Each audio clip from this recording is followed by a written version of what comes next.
Amigos, este es un conectado extremadamente especial. Estamos llegando a la Universidad Autónoma de Santo Domingo para hablar con un hombre cuya historia, inclusive familiar, está enquistada en lo que es la historia de la República Dominicana.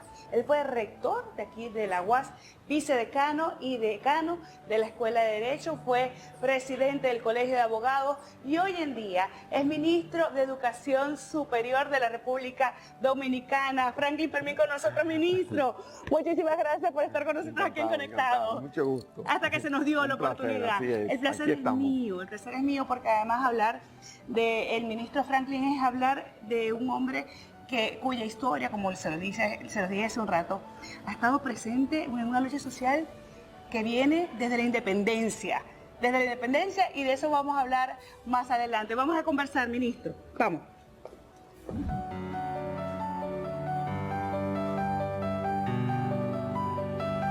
Como abogado, como ministro, ¿qué opina sobre el Ministerio de Justicia que se está poniendo sobre la mesa? Que es necesaria. Totalmente de acuerdo, porque son funciones que la tiene hoy el Ministerio Público y no le corresponde. Y lo que hacen es recargar al Ministerio Público. Yo creo que se va a dar un paso trascendental a partir del momento en que se apruebe el Ministerio de Justicia. Instituciones como la Procuraduría General Administrativa, el Instituto Nacional de Ciencias Forenses INACIF, la gestión de los bienes incautados o el Sistema Penitenciario Nacional, entre otros, pasarían a este Ministerio de Justicia. Ministro, en esta parte quiero conversar sobre su infancia. ¿Qué tan feliz fue? Bueno, Franklin ha sido desde jovencito, desde niño, un muchacho muy humilde porque yo lo trato desde que él llegó a Villajuana. Yo le llevo a él de 6 a 7 años. Y cuando él llegó a Villajuana, me relacioné mucho con su querida madre, hoy fallecida. Yo puedo decir que fui un niño feliz, porque era un niño mimado. Ajá, era consentido. Sí, era tranquilo, pero mi mamá y mi padre me mimaban mucho, ¿verdad? Me querían, me daban algunos gustos. Él iba a matiné si yo iba, porque su mamá me lo entregó a mí para que yo fuera su protector. También tuve la oportunidad de en algún momento visitar a mis abuelos al campo, mis abuelos maternos en Villa González, y ahí pues yo iba y en la finca comía mango, fruta, de todo lo que se producía en esa finca. Es decir, fue una infancia feliz. Sí, hasta que mi padre y mi madre deciden separarse, y entonces a los 12 años yo vengo con mi madre a residir a Santo Domingo. Franklin siempre fue muy humilde, como fue su querida madre también, y esa humildad él la ha llevado desde muchachito.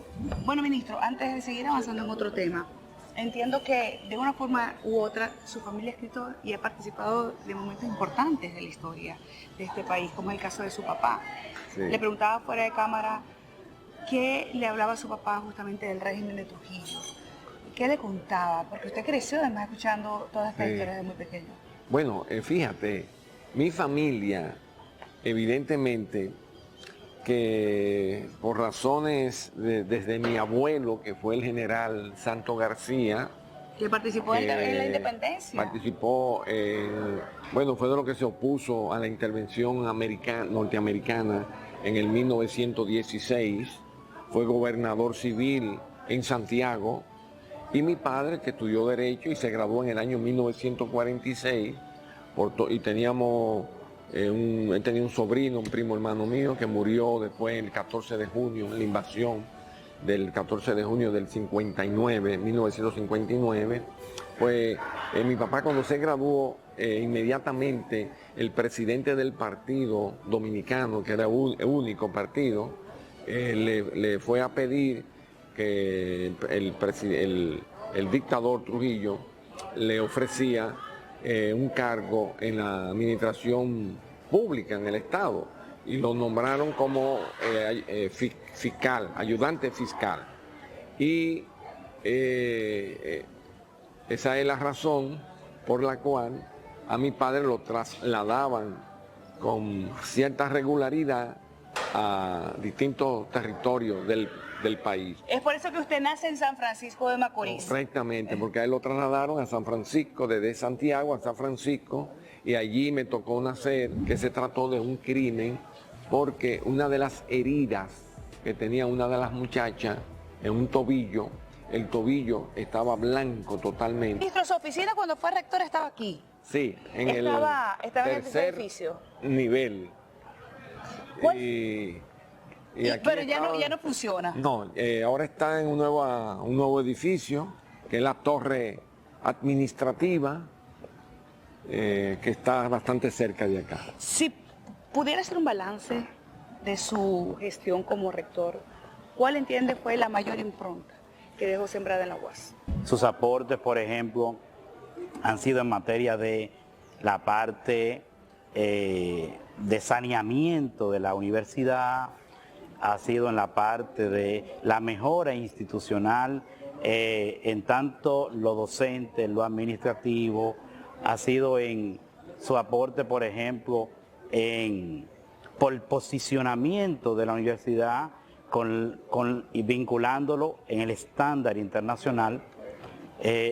Todo esto es crecimiento, pero sin dejar atrás también la infraestructura física de la universidad, el reconocimiento a grupos que son parte de lo que es el cogobierno universitario, lo que el grupo de servidores universitarios, los estudiantes en el primer orden, siempre teniéndolo presente, el profesorado, la vinculación con la parte política, la parte de lo que es la planta física, todo esto fueron aportes. Es decir, fueron tantas las obras que construimos en esos 3 años que, bueno, necesitaríamos todo el día para hablar, ¿verdad? 3 programas para hablar Pero sobre eso. sobre todo la estabilidad que le dimos al profesorado, dándole un valor al trabajo que ellos hacen, a los estudiantes también, y al personal de apoyo también, que le dimos dignidad en su trabajo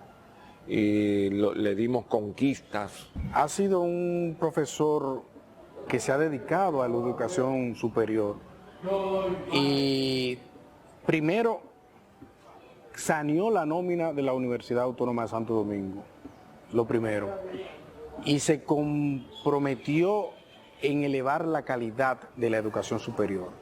Creo que son uno de los 2 mayores legados que él ha dejado en esta universidad.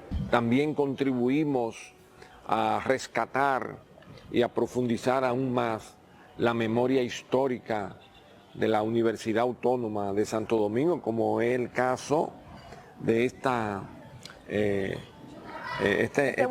este busto en honor a Sagrario Ercilla Díaz Santiago, y esto, como tú puedes ver, fue el 14 de abril del 2010, que fue durante nuestra gestión como rector. Bueno, él realmente ha ayudado bastante en el crecimiento de la UAS, ha sido una persona que ha ayudado a mucha gente y realmente es una persona muy preparada.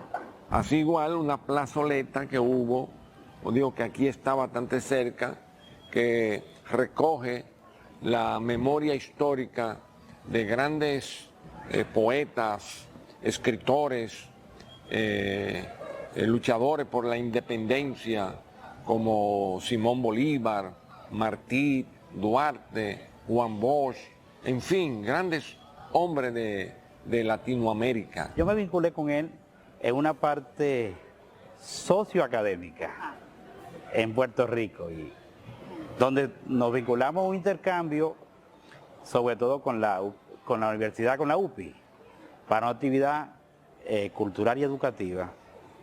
Y allí hubo esa relación entre el docente, el académico, el intelectual, pero también el amigo. Y de verdad que eso me impactó muchísimo. Que me siento muy orgulloso De la labor de la dejada labor dejada. aquí en la universidad. Y en el caso de Sagrario, entiendo que fue una estudiante que murió justamente en medio de Sí. una de las protestas. Sí, resulta que ella fue dirigente estudiantil, pero esa tarde que ella cayó ametrallada, ella estaba frente a este lugar que hoy es el Museo de la Universidad Autónoma de Santo Domingo, pero en ese entonces funcionaba el registro y ella estaba en el proceso de inscripción de ese semestre y tocó, o sea, que esa tarde la Policía Nacional penetró al campus universitario de manera violenta y disparando. Y ella cayó aquí herida y permaneció en un centro médico durante 10 días hasta que lamentablemente falleció. Es decir, que además de estudiante, entiendo que ella era una luchadora, Ella era una de los derechos luchadora, de la sí, mujer. Como profesor, el doctor Franklin García Fermín es un profesor que se dedica a enseñar, pero no solamente a enseñar una cátedra, sino también valores y principios. ¿Cómo recibe además esta decisión de sacar las 3 causales del código? Bueno, fíjate, porque es un tema que ha sido, yo diría, manejado inadecuadamente y hay sectores que son ultra conservadores que han tratado de confundir el tema de las 3 causales. Las 3 causales son situaciones de excepción, es decir, que el aborto de ninguna manera se está aprobando. Lo que se están aprobando son situaciones que pueden presentarse en una persona, por ejemplo, una niña que haya sido violada por su padre y que a consecuencia de esa violación está embarazada. Es un caso que inclusive está sometido a plazos, es decir, a semanas. Por tanto, es una situación de excepción. Las 3 causales que yo entiendo y soy de opinión debieron incluirse en la aprobación como parte del Código Penal de la República Dominicana. Yo mismo le agradezco bastante porque como él me prometió que él me iba a ayudar, cuando yo duré desde el 96 hasta el 2008 luchando y yo trabajaba en talleres, pero venía a aportarle en la campaña, como él aspiraba siempre y nunca le di la espalda, pero de que él fue rector, él me nombró, me contrató y antes del año me nombró y le agradezco infinitamente porque en ningún sitio nombran a nadie con 57 años. ¿Cuál ha sido, ministro, el principal desafío que se ha conseguido durante estos 2 años y medio que ha estado frente al Ministerio de Educación Superior? Bueno, hemos tenido grandes desafíos, incluyendo que fue el más importante por su gravedad, es que cuando llegamos al Ministerio de Educación Superior, Ciencia y Tecnología, el país estaba prácticamente paralizado. Correcto. Consecuencia de la COVID-19. Y las universidades del país estaban, como todas las universidades del mundo, trabajando a través del sistema de educación a distancia, lo que se conoce como la educación virtual. Correcto. Es decir, que tuvo que pasar de casi el 100% de la presencialidad al 100% de la virtualidad. ¿Qué tanto le pegó el divorcio de sus padres? Ahora, regresar luego de la pandemia, como profesor, no le voy a preguntar como ministro, que por supuesto tiene desde ahí una perspectiva un poco más alta, pero como profesor, ¿entiende que el COVID-19 afectó el proceso educativo? Es decir, los jóvenes regresaron, los niños regresaron a las aulas siendo los mismos. Claro, evidentemente que afectó en muchos sentidos, hasta en la calidad de la enseñanza en ese momento, porque tuvimos que aprender aprendiendo. Claro. Y todo eso pues afectó.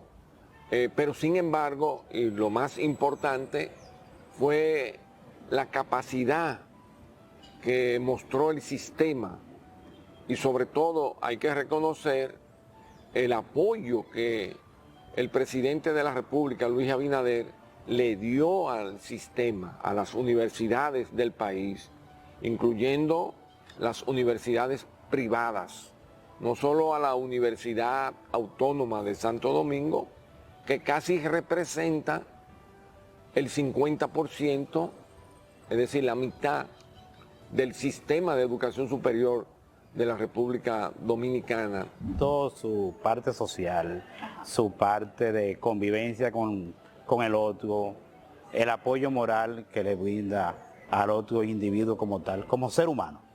Pero sin dejar atrás esa representación del académico como tal, del individuo formado porque llevó textos, se vinculó con la autoridad de allá, de la Universidad de Río Piedra, trató de siempre destacar la UAS y enlazar la UAS, esa parte como de vinculación de ya el que ha sido autoridad, porque ya había sido rector cuando esto. Así que como un académico joven me impactó mucho como un modelo a seguir. Ministro, hoy es ministro, pero en estos mismos predios caminó como estudiante, caminó como vicedecano, caminó como rector, pero también caminó como luchador estudiantil. Estuvo durante su etapa de estudiante al frente de esa lucha estudiantil. Lanzaba piedras el ministro en su momento. Cuando íbamos a Martínez siempre nos sentábamos juntos, inclusive una vez se armó una tiradera de piedra en el cine y el papá le había llevado un reloj Atlantis 3001, 3003, que ese era por número, y se le explotó la mica del vidrio y después fue a la mamá a regar. Mira, no recuerdo haber lanzado piedra, pero sí estuve participando activamente en el movimiento estudiantil que reclamaba presupuesto para la universidad, apoyo para la educación, pero también reclamaba libertad política, libertad para los presos políticos, para libertad para que las personas pudieran expresarse libremente como lo podemos hacer hoy, libertad a los exiliados que estaban fuera del país para que pudieran regresar del exilio al país, a su país, a la tierra que lo vio nacer. Todo esto yo estuve involucrado desde muy joven, porque siendo estudiante de secundaria, fui fundador de uno de los movimientos, Unión de Estudiantes Revolucionarios, UER. Es un profesor meritísimo. Ya acá en la academia, eso es como cuando en la Fuerza Armada o en la Policía Nacional usted dice, sí señor. Es decir, es el modelo, el estándar, el que tú quieres, donde tú quieres llegar, donde tú dices, hacia allá voy, porque el meritísimo o la meritísima son personas de trayectoria en la universidad, son personas que han hecho grandes aportes. ¿Qué deudas hay todavía de esas luchas sociales que usted realizó en ese momento? Bueno, no, evidentemente que hay. Fíjate que recientemente acabamos de conmemorar, no celebrar, que algunos lo dicen mal, de conmemorar el Día Internacional de la Mujer. Yo pienso que todavía hay mucho que lograr y trabajar para que realmente haya una igualdad de derechos entre el hombre y la mujer. Hay diferencias naturales, Pero dentro de esa diferencia que hay, evidentemente que a la mujer hay que darle, conquistar derechos que ella todavía no lo posee, y me refiero a mi país, ¿verdad? República Dominicana. En otros países todavía la cosa puede ser peor. Correcto. En muchos casos, pero aquí se ha avanzado mucho. La mujer dominicana tiene una potencialidad muy grande, lo podemos notar en el sistema de educación superior, donde más del 64%, más todavía, de las mujeres, de los alumnos, son mujeres. Eso te indica que la potencialidad de la mujer es muy fuerte en la República Dominicana. O sea, hay derechos, hay conquista que hay que seguir trabajando, bueno, en un contexto diferente, ¿verdad? Porque tenemos una democracia que ha avanzado bastante en la República Dominicana, y haciendo uso a los mecanismos democráticos, la Constitución, las leyes, haciendo uso de esos mecanismos, entonces hay que luchar sin tener que recurrir a métodos ya que no se corresponden con la época que vive la República Dominicana. Siempre nos ha apoyado a nosotras las mujeres, de verdad, siempre, siempre. ¿Entiende usted que hay machismo en la República Dominicana todavía, ministro? Sí, pero eso no lo podemos negar. Hay una cultura que viene muchos años, que hay que trabajarla fuertemente para eliminarla, esa cultura machista, y hay que educar al niño, pero también hay que educar a la madre, al padre, para que no se conviertan en promotores de esa cultura machista, que muchas veces pues le decimos al niño que él no debe llorar, por ejemplo, y la que sí puede llorar es la niña, la hembra, y eso no es cierto. Todos podemos llorar. Es decir, que hay que romper con esa cultura, pero la mejor y la manera más efectiva es a través de la educación. Franklin con su mamá no comía cuento. Ese es, como hijo, no creo que haya muchos hijos que quisieran tanto a su querida madre. Inclusive yo la visitaba a ella, que ella se mudó para acá, y cuando él era rector, ella estaba enferma y yo iba y le daba masaje allá, y ella me dice, ay, tú eres el que pudiera ser mi hijo, porque Frankie no tiene, pero yo soy su hijo también. Entonces yo llamaba a Frankie y le decía, tu mamá desea que tú estés aquí porque tú la motivas, tú sabes que ella está medio enferma. Y él me decía, que no, pero qué bueno que tú estás ahí. No soy yo que tengo que estar aquí, eres tú que tienes que estar, porque a ti es que ella te necesita. Así que esta tarde tú tienes que venir a darle vuelta, porque ella siempre me dice que tú no estás viniendo. Y yo le digo que tú tienes muchas ocupaciones, pero tú tienes que venir. Entonces él me oía y después él se aparecía allá. Y ella me decía, tú ves que Franklin te oye, cuando tú le hablas, él viene seguido. Le tocó un momento muy difícil de su vida, que fue levantar los cadáveres de las hermanas Mirabal. ¿Qué admiro de mi padre? Que es y siempre será un hombre muy honesto, trabajador, capaz y sobre todo muy serio. Eso sí lo admiro de él.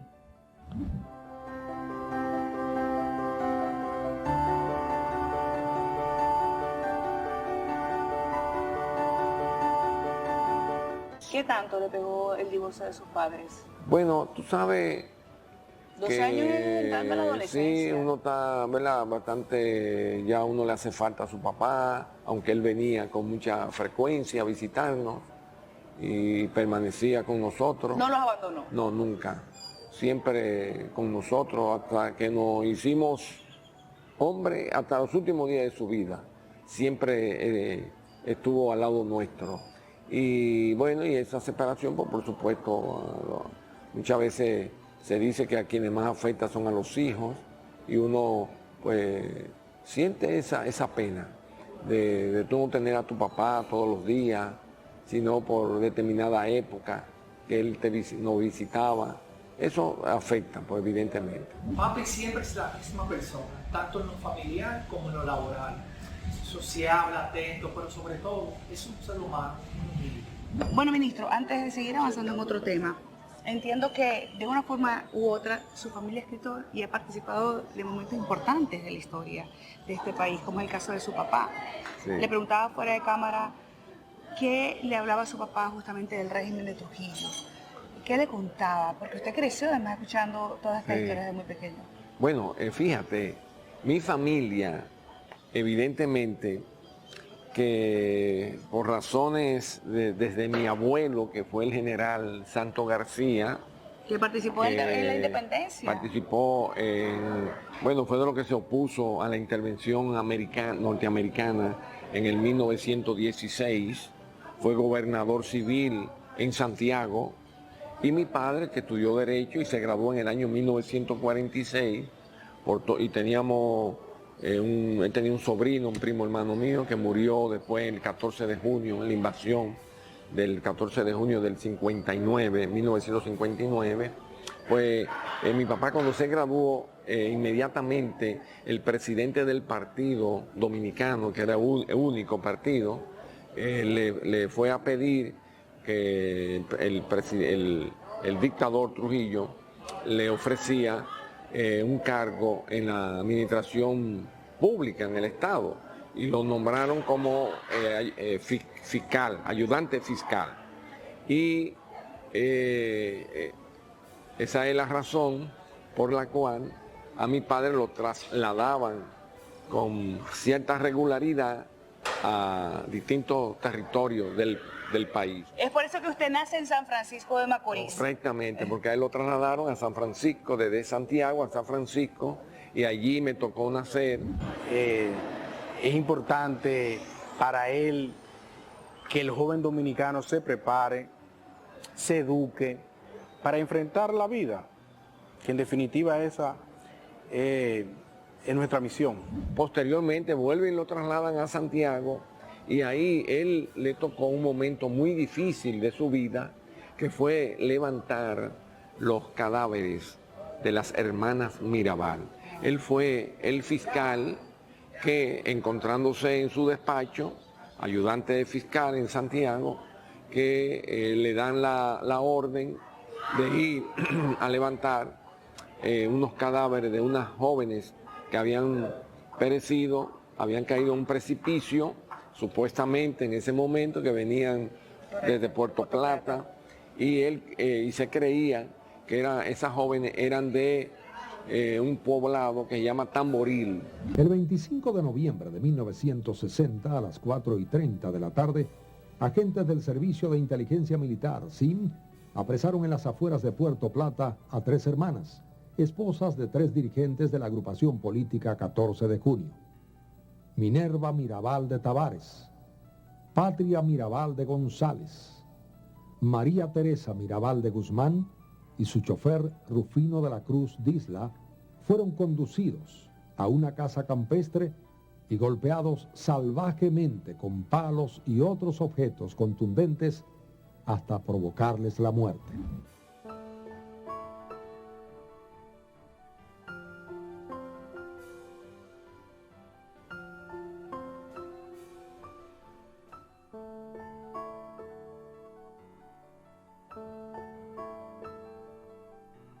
Cuando mi padre va con el médico legista y tienen que bajar al precipicio y levantar los cadáveres, algo dantesco, horrendo, ahí entonces que determinan que esas jóvenes eran las hermanas Mirabal, que eran las esposas de unos líderes políticos de lo que se conocía como el 14 de junio.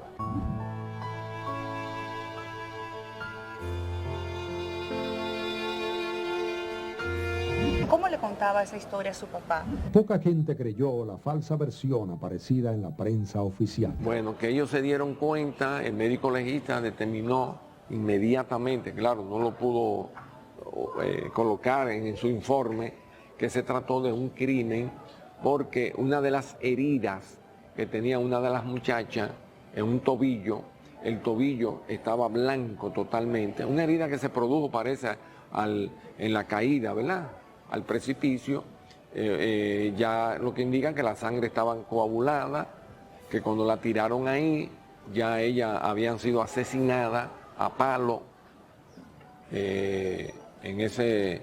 arriba, y que cuando la tiraron ya estaba muerta, porque esa parte de esa herida del hueso estaba blanco, o sea, no hubo, que era lo natural, que se sangrara. Claro. Y entonces ahí el médico legista le comentó a mi padre al oído de que esto se trataba de un crimen.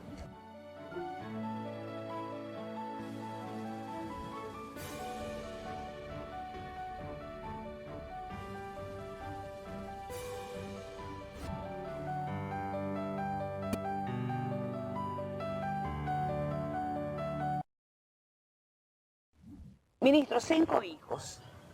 ¿Cuántas son mujeres? Sí. De esos 5 hijos, ¿cuántas son mujeres?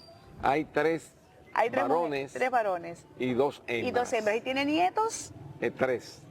¿Varones o hembras? Varones 2 y una hembra. Y una hembra. ¿Le preocupa el tema cultural y cómo se está manejando el tema de los valores y el camino que le toca transitar, por ejemplo, a su nieta? Sí, claro. A todos debe preocuparnos y debe ser también un motivo, ¿verdad?, para que nosotros, como padres o abuelos, abuelas, ¿verdad?, formemos parte de ese movimiento de respeto, de educación en valores, en el que los dominicanos y dominicanas o cualquier ciudadano del mundo siempre actúen apegados a esos valores, a esos principios. Realmente papi ha sido un ejemplo para sus hijos. Nos ha enseñado los valores de la vida, a estudiar, a ahorrar y sobre todo ser independientes. Eso es un legado que se lo voy a agradecer toda la vida a mi papá. ¿Qué tan mojiganga se pone el ministro Fermín con esos nietos? Ahí sí hay un gran problema. Es un gran apoyador, es un gran consentidor, como parece que son todos los abuelos. A veces los nietos hacen de él lo que quieren.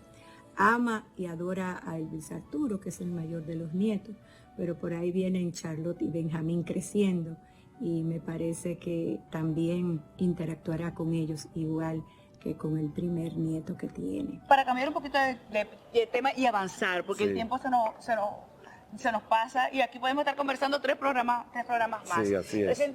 Recientemente se abrió un espacio, un lapso para la inscripción de las becas para los estudiantes.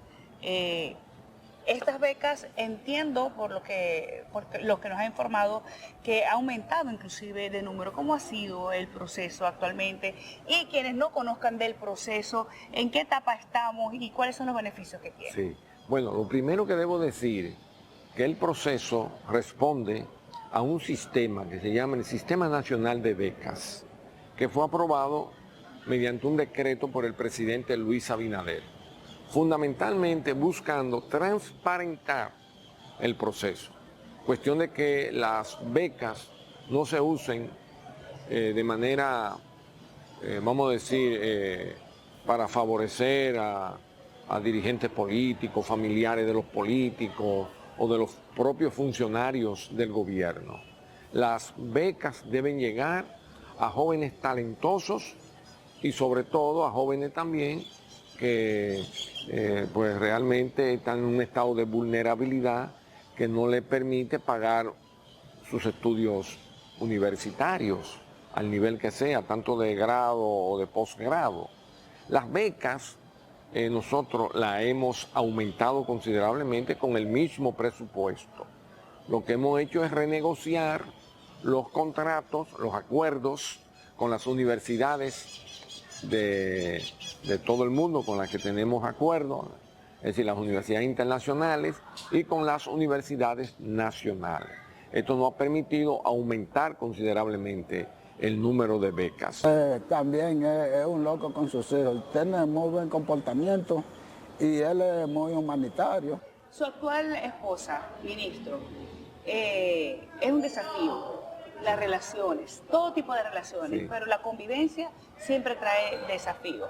Dentro de esa casa, el ministro cuando llega y cuelga el saco, ¿cómo? Porque es muy fácil también decir, defiendo a las mujeres, pero ¿cómo nos manejamos con esas labores en la casa?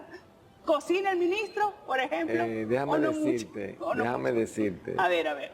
Que mi esposa actual es una mujer muy activa profesionalmente hablando y actualmente es vicerrectora de extensión de la Universidad Autónoma de Santo Domingo. La tenemos aquí. Franklin me respeta en mis espacios y me admira.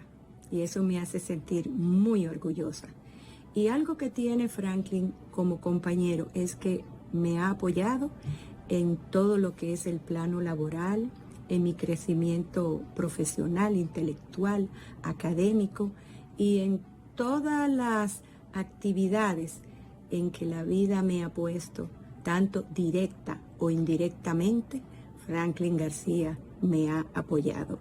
Es muy importante en una pareja el apoyo mutuo. Como tú entenderás, también hay grandes discusiones en las casas durante el desayuno o durante el almuerzo. Hay discusiones, porque así como yo me quito la chaqueta, ella también tiene que quitarse la chaqueta de funcionaria universitaria. Ya. Es decir, que podemos decir que la lucha social los ha mantenido además unidos, aparte de la casa. Aparte de la casa, de los hijos, de los nietos y de muchas cosas que tenemos en común, ¿verdad? También, bueno, pues en la casa uno tiene, a veces yo tengo que ayudar, fregar, me ponen a fregar. No soy muy buen cocinero, pero a veces pero lava muy bien los platos. Sí, hago mi sanduchito, ella también, ella en eso es excelente, o sea, cocina muy bien, cuando decide cocinar, claro, no lo puede hacer siempre, pero cuando lo puede hacer, lo hace. ¿Cuál es la clave de la convivencia, ministro? Bueno, primero yo pienso que tener muchas cosas en comunes, que haya respeto, y amor también, por supuesto, que la gente se quiera,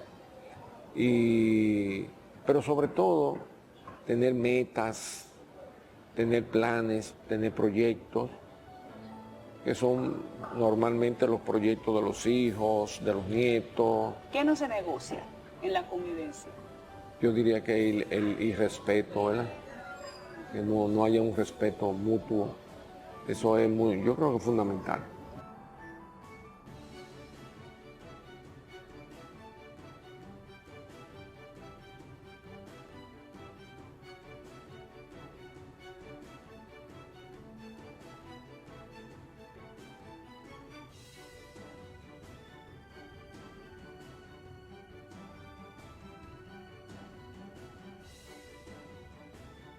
Muchísimas gracias por habernos acompañado. Terminamos nosotros así esta entrevista especial. Gracias por acompañarnos, gracias por abrirnos la puerta de la UAS y de su vida. A ustedes muchísimas gracias por estar con nosotros. Nos vemos el próximo domingo, si Dios lo permite. Vámonos, ministro.